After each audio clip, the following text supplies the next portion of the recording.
অধ্যায় ৮ বৃত্ত সম্পাদ্য। ৭ নম্বরে আছে বৃত্তের কোন বিন্দুতে একটি স্পর্শক আঁকতে হবে। অনেক সময় দেখা গেছে এই প্রশ্নটাও সৃজনশীলে বিভিন্ন আকারে ঘুরাইয়া দিছে যে একটা বৃত্ত চিত্র দিয়ে দিল একটা স্পর্শক এমন কথা বলে।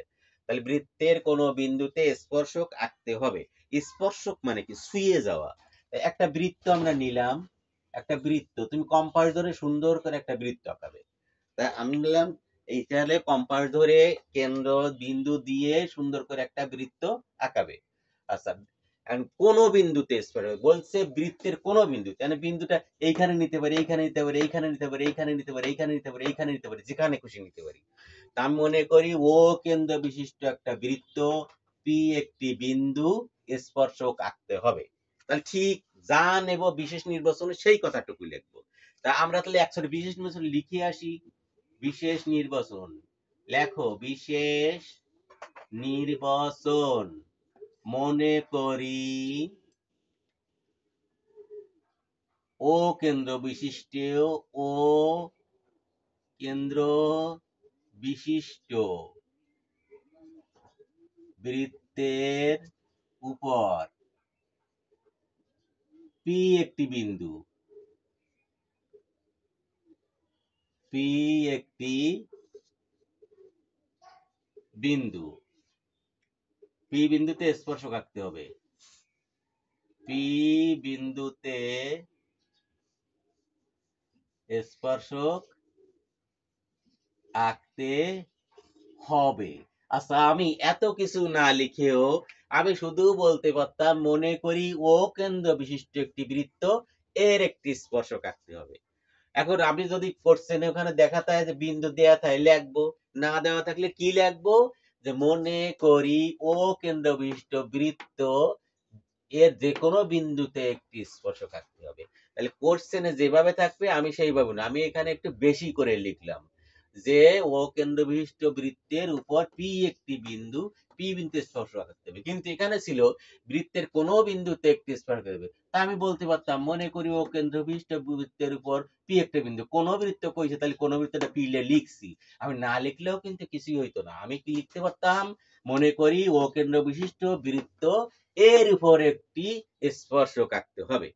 তাহলে কোশ্চেনে ওখানে দেখবা সৃজনশীলে যেভাবে আছে সেইভাবে তাকে করতে হবে, সেইভাবেই তাকে লিখতে হবে।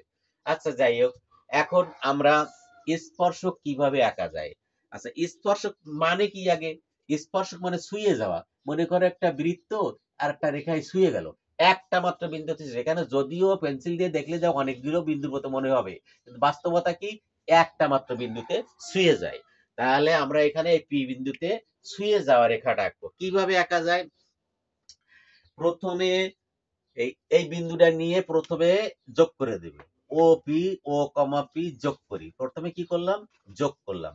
আচ্ছা, যোগ করার পরে এখন ও পি রেখার সাথে যদি একটা লম্ব আঁকা হয় তাহলে ওটা স্পর্শক হয়ে যায়। কারণ আমরা জানি কোন বৃত্তের উপর ব্যাসার্ধের, কোন বৃত্তের ব্যাসার্ধের সাথে যে একটা লম্ব আঁকলে সে স্পর্শক হয়। তাহলে ও পি আমি রেখার সাথে একটা লম্ব আঁকবো।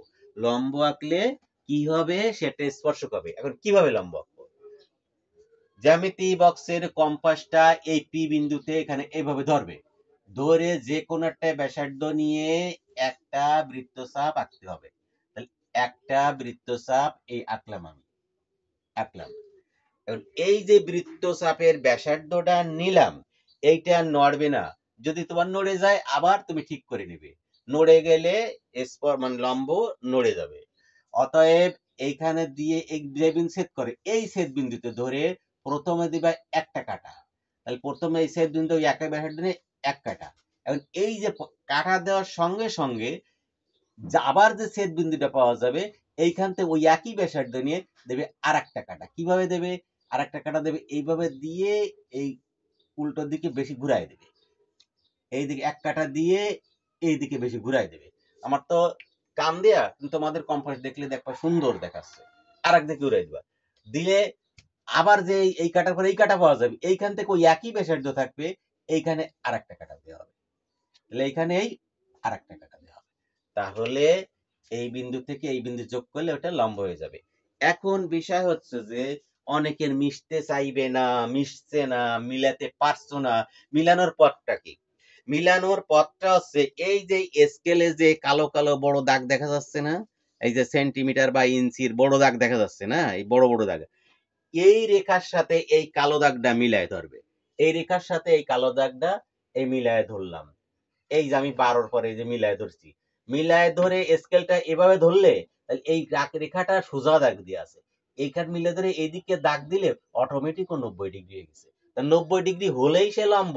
তাহলে আমার পেন্সিল যাতে সরে না যায়, কোনোটা সরে না যায়, তার জন্য আমি কি করব, আমি এইভাবে এই লম্বটা টেনে দেব, এই দিলাম, তাহলে আমার ক্রস পেপার এখানে চলে আসলো না।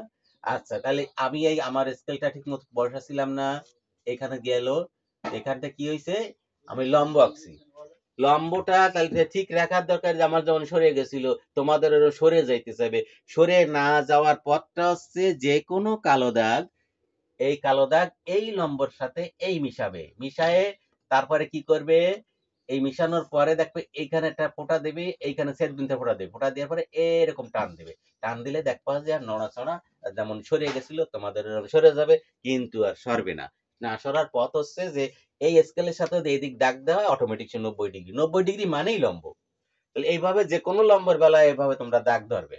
আচ্ছা, মনে করি তাহলে ওপি এর সাথে পিটি লম্ব আঁকি, তাহলে পিটি স্পর্শক, কারণ একটা মাত্র বিন্দুতে এইখান থেকে ছুঁয়ে যাওয়া ছাড়া লম্বের আর কোনো পথ নাই, এই বিন্দুতে এসে মিশছে, এইটাই স্পর্শক। তাহলে আমরা এবার সংক্ষেপে একটু লিখতে পারি।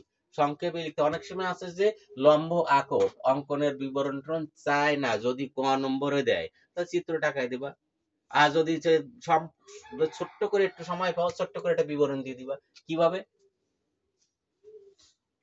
অঙ্কন, ছোট্ট করে বিবরণ অঙ্কন, ও কমা পি যোগ করি, এবার ধাপ টাপ দিলাম না, ও কমা পি যোগ করি, পি বিন্দুতে, পি বিন্দুতে পিটি,